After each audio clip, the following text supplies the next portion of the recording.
श्रीलक्ष्मी अष्टोत्तरशतनामावली श्रीमहालक्ष्मी अष्टकम्। ॐ प्रकृति नमः। ॐ विकृति नमः। ॐ विद्यायै नमः। ॐ सर्वभूतहितप्रदायै नमः।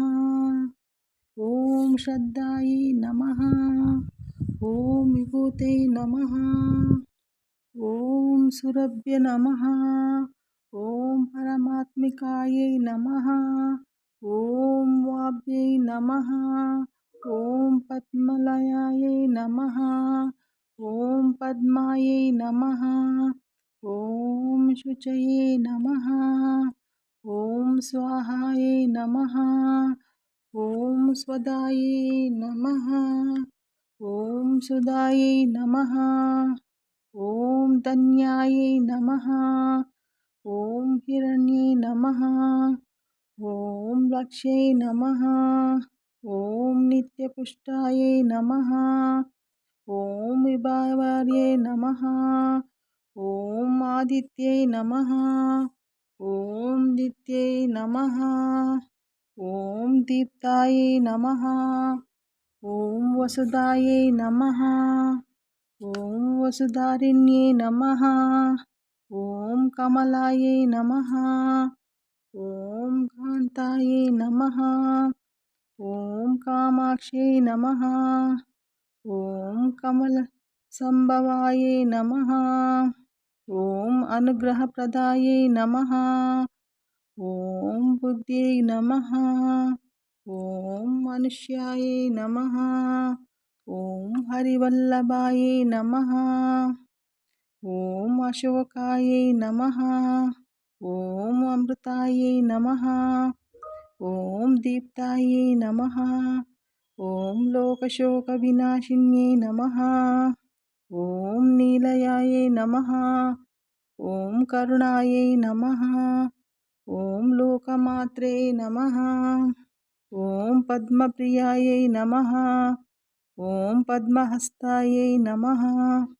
ॐ पद्माक्ष्यै नमः। ॐ पद्मसुन्दर्यै नमः। ॐ पद्मोद्भवायै नमः। ॐ पद्ममुख्यै नमः। ॐ पद्मनाभप्रियायै नमः। ॐ रमायै नमः। ॐ पद्ममालधरायै नमः। ॐ दैवे नमः। ॐ पद्मिन्यै नमः। ॐ पद्मगन्धिन्यै नमः।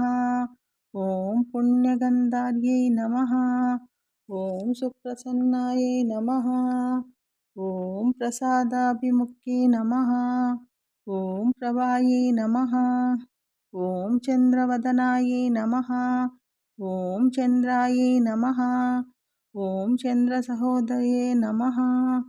ॐ चतुर्भुजायै नमः। ॐ चन्द्ररूपायै नमः। ॐ इन्दिरायै नमः। ॐ इन्द्रशीतल नमः। ॐ आह्लादजनन्यै नमः। ॐ पुष्यै नमः। ॐ शिवायै नमः। ॐ शिवाकायै नमः। ॐ सत्यै नमः। ॐ विमलायै नमः। ॐ विश्वजनन्यै नमः।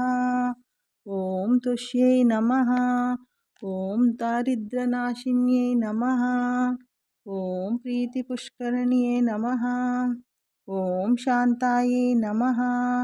ॐ शुक्लमाल्याम्बरायै नमः।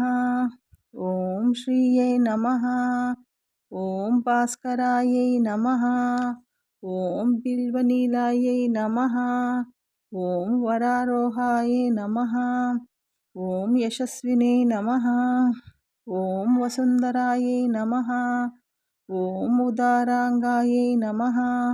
ॐ हरिण्यै नमः। ॐ हेममालिन्यै नमः।